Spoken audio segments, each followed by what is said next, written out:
So real quick, y'all, I want to talk to you guys real quick about past traumas and how they show up in adulthood and how to identify and deal with them. So I'm going to use myself as an example because I always believe you lead by example, right?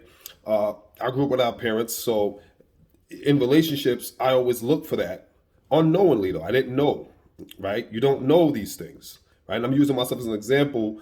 If there's anybody else out there wrestling with this, hopefully I can help you, to work to resolve these issues. So growing up without parents, what you do is, and it's totally normal, right? What you're doing feels totally normal. You're looking for that love, right? You're looking for that love, but you're looking for it in people. Pause. That's the problem right there. The love from a mother, the love from a father can never be substituted with the love of a spouse, a partner, a girlfriend, a wife. If you're a female, a boyfriend, a husband. You can never substitute a parental love with a marital love or a boyfriend or a girlfriend love. Can never substitute or replace the love of a parent, a mom, or a dad. It's impossible. It's impractical. It's improbable. It's kind of like trying to take a square and force it into a circle, or vice versa, putting a circle into a square. Those geometrics don't add up. They don't square. They won't work. It's two different shapes. It's two different loves.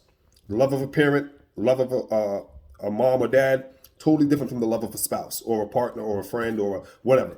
And so what happens is now those past events, those childhood traumas, those dysfunctions, right? And we all have childhood dysfunctions in various degrees. They're variable, right? Some differ, but we all have some kind of past traumatic event we all go through. It's part of life. No one's exempt. And they show up in adulthood and they express themselves. Here are the three ways how they express themselves. And this is how you identify them, right? And I took a lot of time to work on me to come to this realization because it's a generational curse. It's a curse that needs to be broken.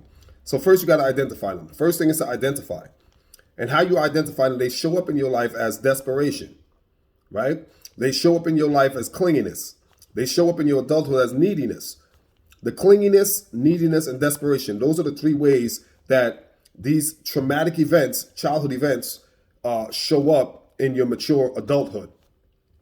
And you go into these relationships with the desperation, with the clinginess, with the neediness, and you're looking for what you're really trying to do is compensate and make up for the past deficit of love, right? The depriving of the parental love. You're trying to recompense, you're trying to make up, you're trying to substitute. And again, it's totally normal. It's logical. It makes sense, but it's destructive. It's totally destructive because what happens, you go into the relationship, you're putting unnecessary and unwelcome burden on the other person, right? You're putting an unnecessary and unwelcome burden on the other person to give you something that they can't give you. It's impossible for your wife, for your husband, for your boyfriend, your girlfriend to give you the love that you didn't get from your mom or that you didn't get from your dad or, from your childhood. They cannot give that to you. So it's a fault to ask of them that much when they can't give that to you. But you don't know this because you're doing it on a subconscious level. It's subliminal. It's below your level of awareness. So you have to first come into identifying, right? And then you go into these relationships and the same thing there's a pattern, right? There's a reoccurring. You see a reoccurrence, a recurring pattern. And it's like a wash, rinse, repeat cycle. It's a feedback loop. You're trapped into this loop because what it is, it's a generational curse. It's a demonic entity that needs to be dealt with and resolved and broken. It's a psychological illness that needs to be fixed. But you can't fix it until you first identify what the real issue is. So you go to these relationships and then when they crash and burn as they should, because they're being built on the wrong foundation.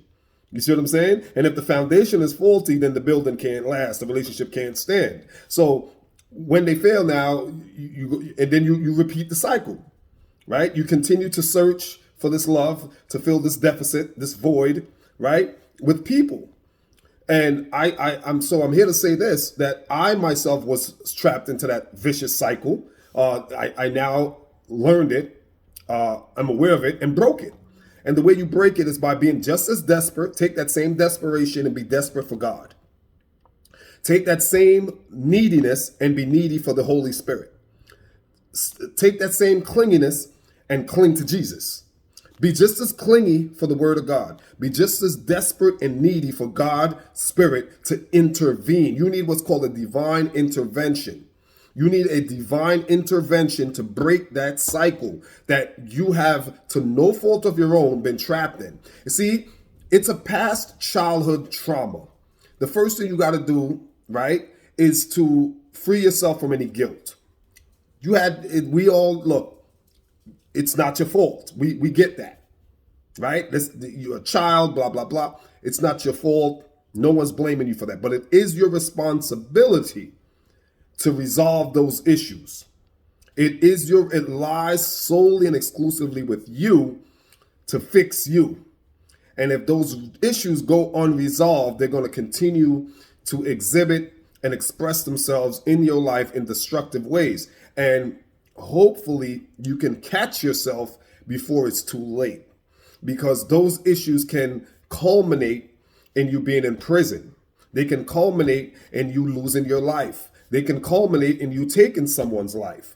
Those issues must be resolved. If not, they become an extremely volatile cocktail that ultimately can lead to your downfall, destruction, and death.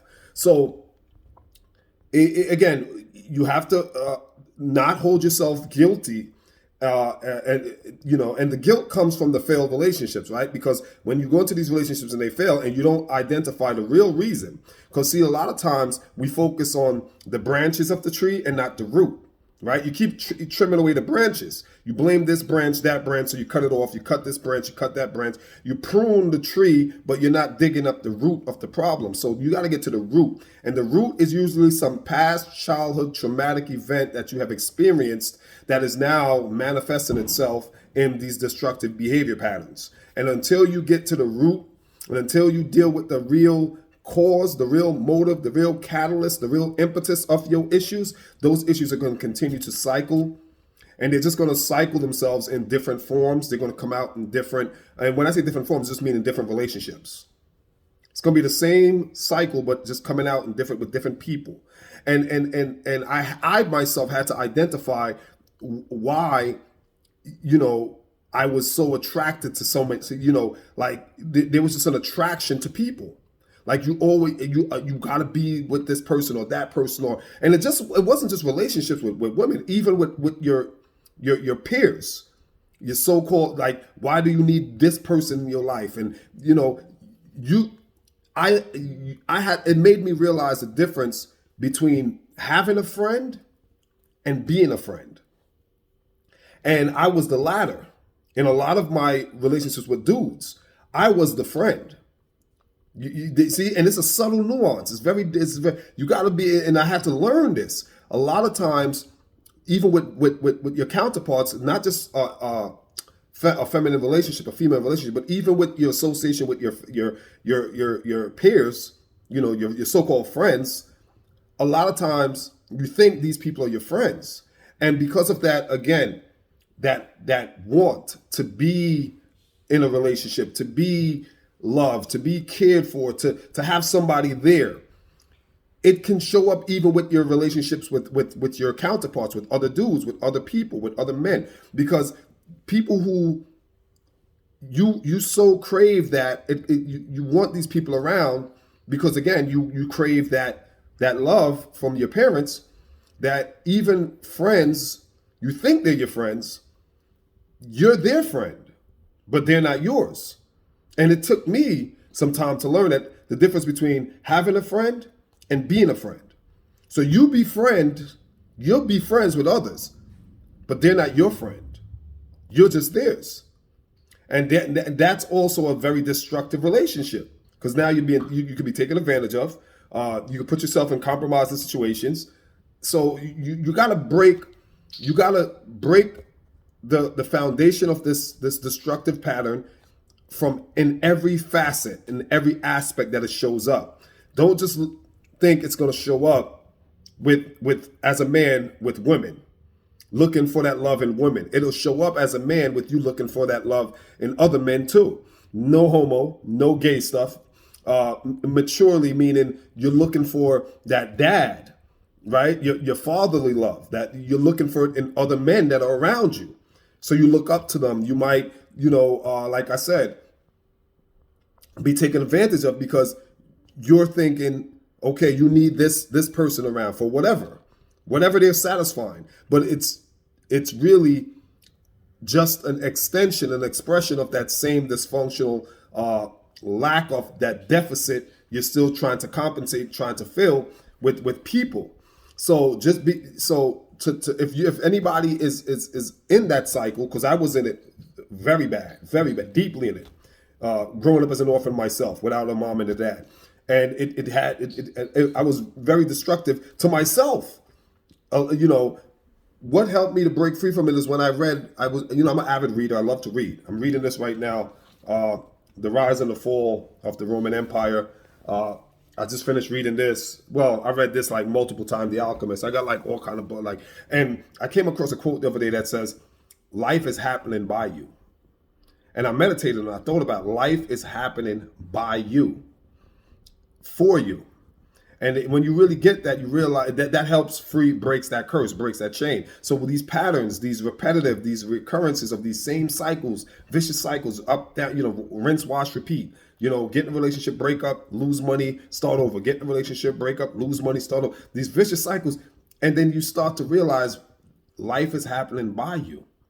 So again, I don't want to point out a problem without offering a solution. You cannot substitute parental love with partnership love. You cannot substitute it. It's two different things. Trying to put a square into a circle won't work. Those geometrics just don't add up. Okay? And you have to identify the issues, which they usually show up in the same three forms: desperation, clinginess, and neediness. It's not really much different than that. Those are the expressions and how they show up: desperation, neediness, and clinginess. It's totally okay. Don't feel guilty. It's actually expected. It's normal. It is normal. It's normal in the sense that if that's your trauma, okay? It's not normal in the sense that that's the way you're supposed to function as a fully developed species, no. But it's normal in the sense that if that is your trauma, if that's what you experienced as a child, if that's what you went through, normally this is what's going to show up in your life.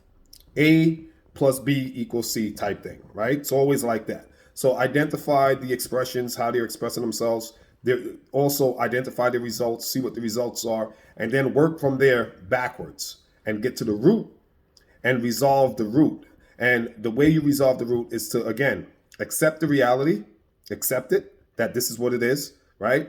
And don't beat yourself up about it. Don't victimize yourself. Understand that it is a happening by you, that you are the source of it. Stop blaming others. You're the source of your own issues. And the key thing is, the number one thing I would say is love of self, right? Take that, like I said, number two. Number one is be desperate for God. Number one is be desperate for God, desperate for the Spirit of God, and desperate for Christ's blood to free you. Be clingy, be needy for the Spirit of God to come into your life. Number two is self-love. Take all that love you want to find, or that love that you think you need, and apply it to self. Self-love, self-care. Till next time, y'all. Peace.